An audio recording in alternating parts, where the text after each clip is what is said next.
Assalamualaikum. Kali ini aku akan share resep tentang roti tawar yang super lembut. Ini versi ekonomis ya, tanpa ribet. Tidak harus menggunakan mixer, oven, dan tanpa telur ya. Tapi teksturnya itu sangat lembut dan gurih. Gak kalah ya sama roti tawar yang dibakar. Justru dikukus itu lebih empuk ya.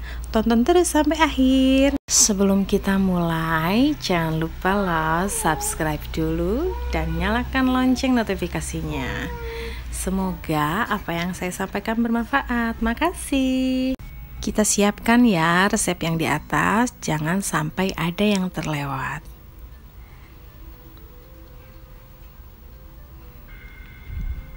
Sebelum kita mulai, kita cek raginya dulu yuk. Siapa tahu raginya udah nggak aktif tuh, jadi udah nggak bisa dipakai. Caranya, masukkan 1 sendok makan gula halus ke dalam air hangat yang 130 ml tadi. Kalau misalnya nggak ada gula halus, bisa pakai gula pasir ya. Masukkan juga raginya. Kita kocek. Kita diamkan 10 menit ya. Kalau misalnya udah keluar busa, dalam waktu 10 menit berarti raginya masih aktif dan masih bagus, itu layak dipakai. Kalau misalnya 10 menit raginya tidak juga berbusa, berarti raginya jelek ya, nggak bisa dipakai dan nggak bisa bikin rotinya ngembang. Kita nunggu raginya berbusa, kita campurkan bahan lainnya ya. Kita campurkan terigu, gula pasir, sama susu bubuknya. Kita aduk rata ya pakai spatula.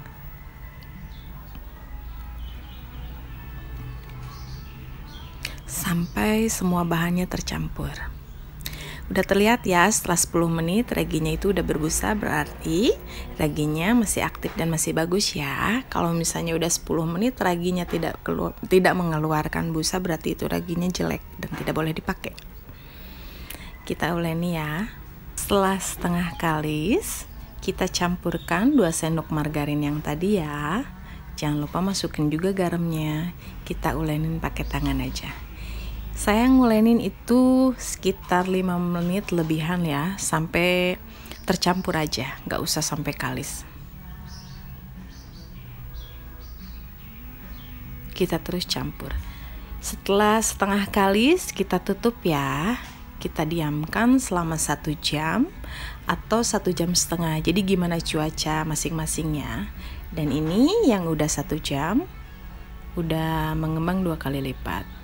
Kita buang gasnya ya, kita kempeskan menggunakan spatula supaya udara-udara yang di dalamnya keluar.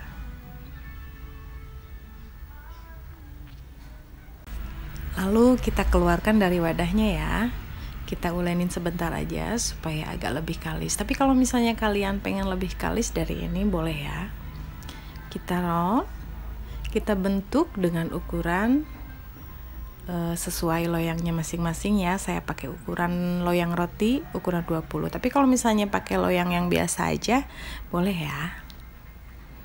Dilihat ya cara menggulungnya. Setelah digulung kita tekan-tekan, digulung lagi, tekan-tekan sampai akhir ya, supaya dia padat dan rapi.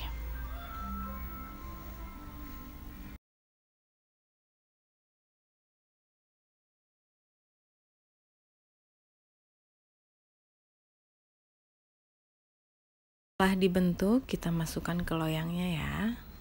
Kita simpan lagi kurang lebih 1 jam. Kita tutup lagi. Kita tekan-tekan ya, biar dia dalamnya padat dan nanti mengembangnya rapi. Kita tutup pakai plastik ya.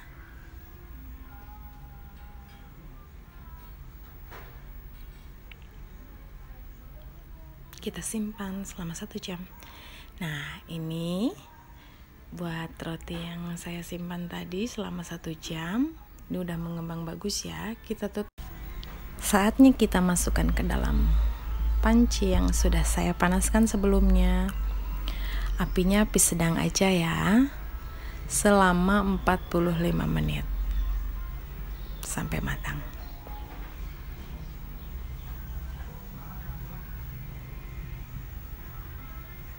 Setelah 45 menit kita keluarkan dari panci dan kita buka. Kita keluarin dari loyangnya ya. Wah, cantik banget kan? Ini tuh super lembut. Nah, saran saya kalau misalnya mau langsung dipotong, rotinya harus dalam keadaan dingin ya, supaya rapi. Kita lihat ya teksturnya seperti apa. Ini tuh lembut banget. Saya udah pernah cobain bikin roti ini beberapa kali. Bikin roti yang rasa coklat sama yang pandan ya. Dan sekarang saya pengen yang tawar. Kalian wajib cobain ini, pasti ketagihan. Ini tuh super lembut. Cocok kita sajikan di atasnya pakai selai, atau bisa juga dibikin roti bakar. Cocok banget ini buat sarapan. Kalian wajib bikin ini, pasti ketagihan. Selamat mencoba ya. Makasih loh udah lihat videonya sampai akhir. Assalamualaikum.